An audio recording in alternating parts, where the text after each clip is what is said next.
सभी प्रेक्षकों को, अभिभावकों को, जो भी यह वीडियो देख रहे हैं, प्रथमतः मैं अपना आपको परिचय देना चाहूँगी। मैं शैलजा संजय शर्मा, लातूर जिला, महाराष्ट्र से। ऐसे तो मेरी अगर परिचय देना भी हो तो मैं एक योग शिक्षिका हूँ, पर आपके लिए मैं आपके योग साधना केंद्र परवनी में आ चुकी हूँ। महेंद्रकर सर, सातवनकर सर और मेरा विशेष परिचय रामविलास लद्दाइन से है। एज ए एक्सटर्नल एग्जामिनर मैं आपके योग केंद्र में आ चुकी हूँ। लगभग इस साल को भी 3-4 हो गए। मैं अभी ICCR दिल्ली सरकार से मालदीव्स, इस देश में योग शिक्षक का काम कर रही हूँ। यहाँ पर भी योग शिक्षा देने का ही कार्य मेरा चल रहा है। तो आज का जो ये वीडियो सेशन है, तो इसके लिए मैं सबसे पहले धन्यवाद देना चाहूँगी रामविलास लद्दाइन का। इन्होंने मुझे इसके लिए प्रेरित किया। तो आज का विवेचन का विषय है प्राण और प्राणायाम।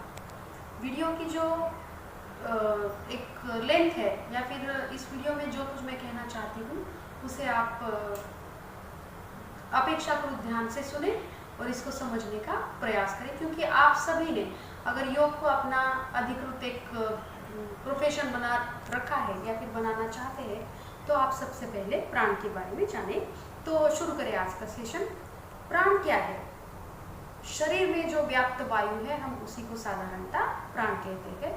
हम समझते हैं कि सांस प्रश्वास ही प्राण है, परंतु श्वास प्रश्वास और प्राण में बहुत अंतर है। जैसे कि दूध और पानी में, दूध और पानी अलग अलग वस्तुएं हैं। इसको अगर मिलाए तो कदापि हम उसको विलगीकरण या फिर हम उसको विलग नहीं कर पाते। उसी प्रकार इस मंडल में, इस भूमि मंडल में जो भी व्याप्त वायु है वह है वायु, और वो शरीर के अंदर आकर के प्राण शक्ति बन जाती है, और वही फिर हमारे शरीर में अनेक चेष्टाएं करने के लिए कारगर साबित होती है। जैसे कि साधारण सी चेष्टाएं हो, उठना, बैठना, बोलना, खांसना, छींकना, जो कि हमारे लोकोमोटिव सिस्टम से होती है, प्लस शरीर का पाचन है, अन्न का ग्रहण है, रस का बनाना है, समीकरण है, जो कुछ भी है वह भी केवल प्राण के हिसाब से ही या फिर प्राण की वृत्तियों पर ही अवलंबित होता है। अगर शरीर में देखा जाए तो प्राण की वृत्तियां है 5।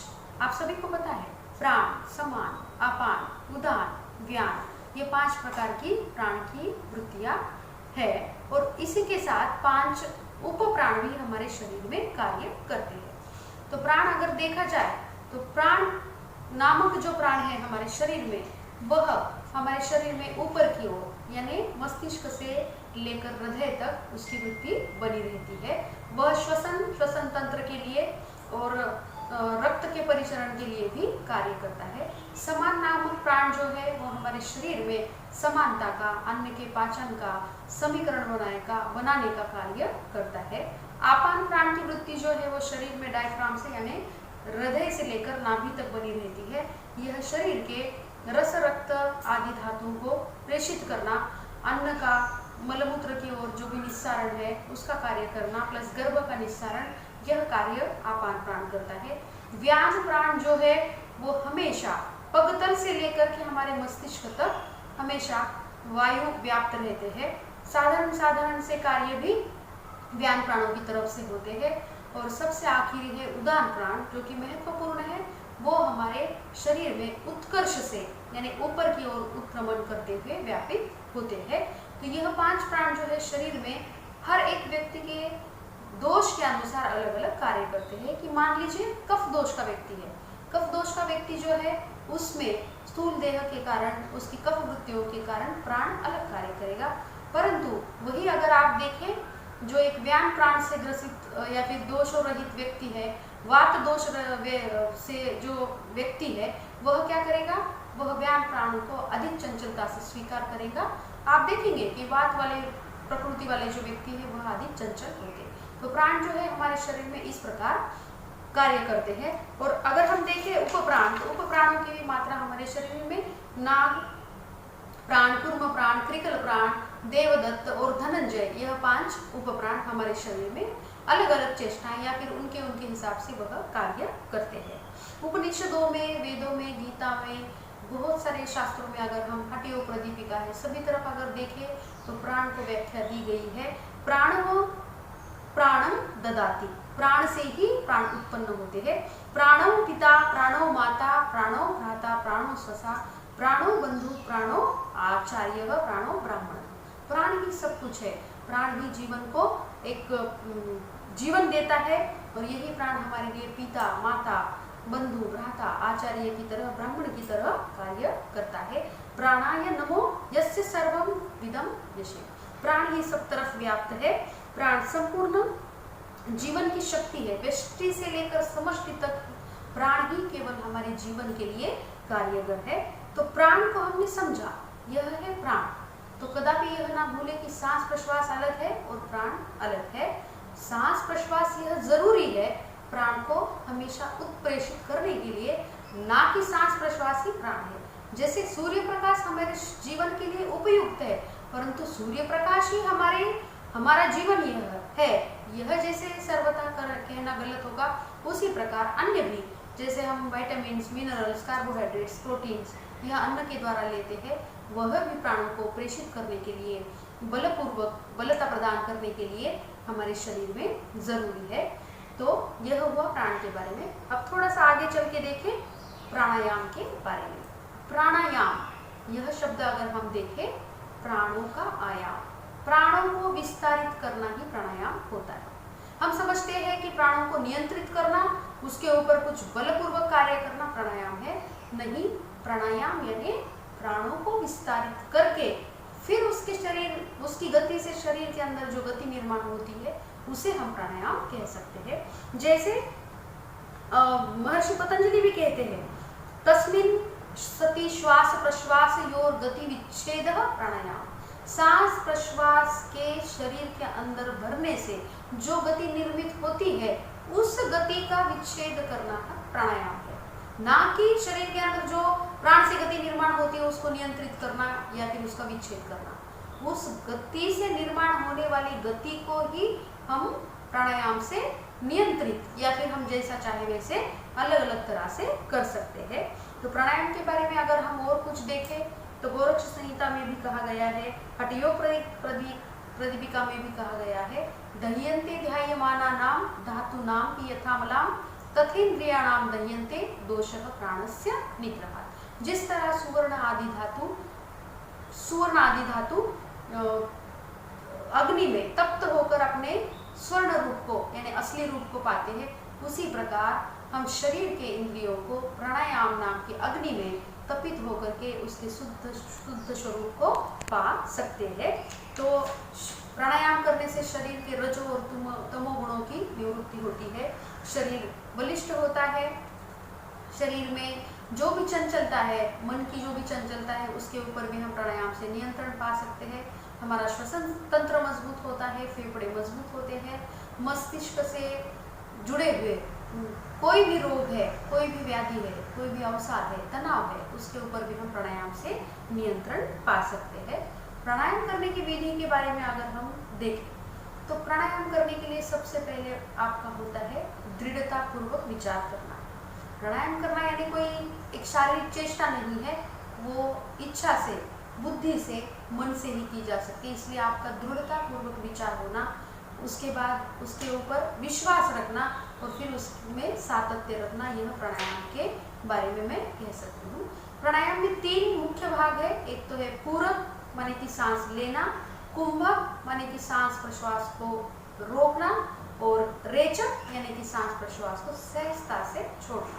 मैंने सहजता इस शब्द का इस्तेमाल यहाँ पे किया है कि उसको हठपूर्वक या बलपूर्वक शुरुआत में ही नियंत्रित करने का प्रयास ना करें। प्राणायाम की कोई भी विधि या फिर योग की भी कोई भी विधि हठपूर्वक या बलपूर्वक नहीं की जा सकती। इसको सहजता से ही शरीर और मन से स्वीकार करके फिर धीरे धीरे उसको अपनाना होगा, तभी आप इसके फायदे या लाभ पा सकते हैं। तो सांस को भरने की प्रक्रिया को हम कहेंगे पूरक, सांस को रोकने की प्रक्रिया को कहेंगे कुंभक और सांस को छोड़ने की प्रक्रिया को कहेंगे हम रेचक। इससे भी जैसे जैसे आप यह विधि अच्छे से सीखते हैं प्राणायाम की, तो इसके पहले सबसे पहले आपको एक अच्छे गुरु की ज़रूरत होगी। आप नियंत्रित अवस्था में आप गुरुओं के साथ या फिर किसी भी योगी के साथ ही प्राणायाम सीखें, ना कि यह थ्योरी का भाग है कि आप कहीं से भी देख ले, कुछ किताबों में पढ़ ले और प्राणायाम करना शुरू कर दे। आप पहले सांस प्रश्वास गहरा लेना सीखें। जैसे कि हम सांस को भरते हैं तो हमारा वक्षस्थल, हमारे फेफड़े जो है वो प्रसरित होने चाहिए और हमारा जो नाभि भाग है यानी पेट का भाग है वह संकुचित होना चाहिए। तो इस प्रकार सांस प्रश्वास के दौरान यानी जब आप दीर्घ श्वसन लेना शुरू करें और छोड़ें, उसी के बाद प्राणायाम की विधि को आप सीख सकते हैं। तो प्राणायाम से भी नाड़ी एवं धातुओं का शुद्धिकरण होता है। जब आप इसको एक बार ठीक से सीख लें तो धीरे धीरे आप इसके फायदे भी अनुभव कर सकते हैं। शास्त्रों के अनुसार देखा जाए तो प्राणायाम बहुत से है, लेकिन कुछ खास प्राणायाम का वर्णन मैं यहाँ पे करना चाहूँगी। शीतली, शीतकारी, प्लाविनी, मूर्छा, भस्त्रिका, भ्रामरी, नाड़ी शोधन और सूर्य भेदन, यह जो अष्टकुंभक वाले प्राणायाम है, इन प्राणायाम में आप कुंभक के सहित या कुंभक के विरहित अवस्थाएं प्राप्त करके आप यह प्राणायाम कर सकते हैं। शीतली शीतकारी की विधि आप जानते हैं, जैसे आप सभी योग शिक्षक हैं और आजकल तो योग सीखना भी जो है साधारणता ऐसा काम हो चुका है कि वह आप अच्छे से सीख भी सकते हैं। तो मूर्छा प्लाविनी का ज़्यादा वर्णन हम यहाँ पे नहीं कर सकते हैं। भ्रामरी अनुलोम विलोम का आप अच्छे से जानते हैं। सूर्य भेदन प्राणायाम के बारे में मैं यहाँ पे थोड़ा सा विवेचन करना चाहूँगी कि सूर्य भेदन प्राणायाम जो है वस्तुतः इसके नाम से ही अंकित होता है कि यह सूर्य नाड़ी को भेदित करने वाला प्राणायाम है। तो सूर्य भेदन प्राणायाम करने के लिए आपको अगर थोड़ा सा मैं समझाना चाहूँ तो आप कोई भी एक अच्छे से आसन को, जैसे सुखासन, पद्मासन, वज्रासन या फिर कोई भी आसन को लगा सकते हैं। बाएं हाथ की आप मुद्रा लगा सकते हैं और दाहिने हाथ से आप प्राणायाम की विधि शुरू कर सकते हैं। कि जैसे यहाँ पे समय की कमी के कारण मैं ज़्यादा एक्सप्लेन नहीं कर पा रही हूँ, तो आपको सूर्य भेदन प्राणायाम में क्या करना है, धीरे से आपको सांस को दाहिनी नासिका से भरना है। चाहे 1 की मात्रा में आपने इसको भरा है, 2 या 4 की मात्रा में आप इसको कुंभक में रोक सकते हैं और फिर रेचक की मात्रा में आप इसको छोड़ सकते हैं। तो ये हो गया सूर्य भेदन प्राणायाम का एक चक्र। सूर्य भेदन प्राणायाम के लाभ बहुत सारे हैं। यह शरीर की गर्मी को बढ़ाता है, कफ प्रकोपित दोषों को यह कम करता है, इसलिए यह वजन कम करने में भी सहायकारी है। धीरे धीरे अगर आपका वजन कम करने में अगर यह सहायकारी है तो मान लें कि पित्त प्रकृति वाले और उष्ण प्रकृति वाले लोग इसको ना करें, परंतु ग्रीष्म ऋतु में भी इसका आप उपयोग ज़्यादा ना करें। जैसे नाम से ही सूर्य नाड़ी से या फिर सूर्य स्वर से यह प्राणायाम चलता है, तो इसी वजह से यह प्राणायाम आपके शरीर का तापमान थोड़ा बहुत बढ़ाता है। इसी प्रकार उज्जयी प्राणायाम का भी लाभ आप ले सकते हैं। उज्जयी प्राणायाम यह एक बहुत ही अच्छा प्राणायाम है जिसको हम आजकल पढ़ते हैं कि वजन कम करने में हम इसको सहायकारी ले सकते हैं। परंतु इससे वजन किस प्रकार कम होता है, अगर आप ठीक से आहार विहार जो कि यौगिक है इसका अगर आप अनुशासित पालन करें, तभी आप इसको वजन कम करने में इसको आप सहायकर कर सकते हैं। तो उज्जयी हो, भ्रामरी प्राणायाम है। भ्रामरी प्राणायाम से बहुत सारे मस्तिष्क के अवसाद, चिंता, तनाव यह सब कम हो सकते हैं। मन की चंचलता दूर करने के लिए भ्रामरी प्राणायाम से अच्छा उपयोग किसी भी प्राणायाम का नहीं हो सकता। इस प्रकार धीरे धीरे अगर हम प्राणायाम की विधि को अच्छे से सीख सकते हैं और कर सकते हैं तो प्राण आपके शरीर, मन नहीं बल्कि पूरे जीवन में सहायकारी हो सकते हैं। तो मेरा आप सभी से केवल यही कहना है, सांस प्रश्वास के पश्चात जो प्राणायाम आप कर रहे हैं या फिर सीख चुके हैं, तो इसको और भी अच्छे से सीखने का प्रयास करें, इसमें सातत्य रखें। क्योंकि एक बार अगर प्राणायाम आपने शुरू किया, निरंतरता से अगर आप करते हैं तो धीरे धीरे आप इसके लाभ भी देख पाएंगे। जैसे मैंने पाया भ्रामरी प्राणायाम का अभ्यास करके स्वरतंतु और भी सुरीले होते हैं, यह मेरा खुद का अनुभव है। 21 दिन के सातत्य के अभ्यास के पश्चात मैंने पाया कि मेरे गले में मीठी सी मधुर सा जो रस है, रसपान जो है मैं खुद कर सकती हूँ, यह मैंने भ्रामरी प्राणायाम से और ओम के उच्चारण से जाना है। उज्जयी प्राणायाम से सच में मेरे आहार में मैं कुछ परिवर्तन ला सकती हूँ क्या, ये भी मैं अपने आप को आपके सामने मेरे स्व अनुभव के लिए प्रस्तुत करना चाहती हूँ। प्राण का अनुभव आपको आने लगे, मान लो आपने प्राणायाम शुरू कर दिया और आप बहुत अच्छे से इसको कर पा रहे हैं, तो आप ततः क्षीयते प्रकाश आवरण, मतलब यह जो अंतिम सूत्र है प्राणायाम का, इसका भी धीरे धीरे अनुभव करें। शारीरिक लाभ तो हम पाएंगे ही, परंतु मानसिक लाभ के लिए भी इसका सही मात्रा में उपयोग करें। आप सभी जो भी यह वीडियो देख रहे हैं उनसे मेरा यही निवेदन है कि गुरु की आवश्यकता होती है। ज्ञान को पाने के लिए गुरु मार्गदर्शक होता है, परंतु बाद में आपको स्वयं प्रकाशित होना पड़ेगा। आत्म साधना करनी होगी। आत्म साधना अगर करोगे तो ही आप अपने आप को खोज पाओगे। उस मार्ग पर चलने के लिए प्रबलता से प्राण भी कारगर होगा। चाहे फिर आप कोई दूसरे प्रोफेशन में क्यों न हो, आप टीचर हो, इंजीनियर हो, एक सर्वसामान्य गृहिणी भी हो, परंतु आपको प्राण अगर प्रबल करने हैं तो प्राण की मात्रा को अनुभव करने के लिए प्राणायाम से सिद्ध और कोई भी उपाय मात्र आप जीवन में नहीं कर सकते, या फिर मैं कहूँगी कि इसको करना कारगर होगा। प्राण हर रूप में विद्यमान है। प्राण इस जगत में है, प्राण आप में है, प्राण मुझ में है, यही जगत की रक्षा करता है।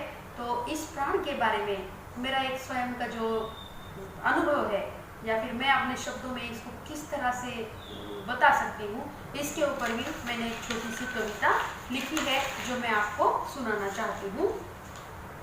मैं बस एक जीव था पानी में, मैं बस एक जीव था पानी में, दोहराता गया खुद को सजीवता पाने के लिए, दोहराता गया खुद को सजीवता पाने के लिए। खनिजत्व से मैं मर गया और वनस्पति बन गया, खनिजत्व से मैं मर गया और वनस्पति बन गया, फिर वनस्पति से मरकर मैं पशु बन गया, फिर वनस्पति से मरकर मैं पशु बन गया, मैं पशुत्व से भी मर गया और फिर मैं मनुष्य बन गया, मैं पशुत्व से भी मर गया और फिर मैं मनुष्य बन गया, मनुष्य बन गया। तो मृत्यु से क्या डरना, मृत्यु से क्या डरना, जब मृत्यु में ही लिप्त होकर है आगे बढ़ना, जब मृत्यु में ही लिप्त होकर के है आगे बढ़ना। अगली बार मैं फिर मरकर आऊंगा, अगली बार मैं फिर मरकर आऊंगा, शायद देवदूतों से पंख लगाकर जीवन को फिर से पाऊंगा, फिर मृत्यु को दोहराऊंगा, जीवन को फिर से पाऊंगा, फिर मृत्यु को दोहराऊंगा। इसके बाद शायद ही मैं आऊंगा, इसके बाद शायद ही मैं आऊंगा, जिसकी कल्पना भी तुम न कर पाओगे, जिसकी कल्पना भी तुम न कर पाओगे, शायद मैं वही प्राण बन जाऊंगा, शायद मैं वही प्राण बन जाऊंगा। तो आज के लिए बस इतना ही। मैं इस वीडियो से आप सभी को द्वारा मेरी तरफ से इंटरनेशनल योगा डे 21 जून 2020 की कामनाएं भी आपको प्रेषित करती हूँ। आप अपने जीवन में प्राणों से प्रबल होकर के आप अपने अपने लक्ष्य तक पहुँचे, यही एक योग शिक्षक की आप सभी के लिए कामना। जय हिंद, जय भारत।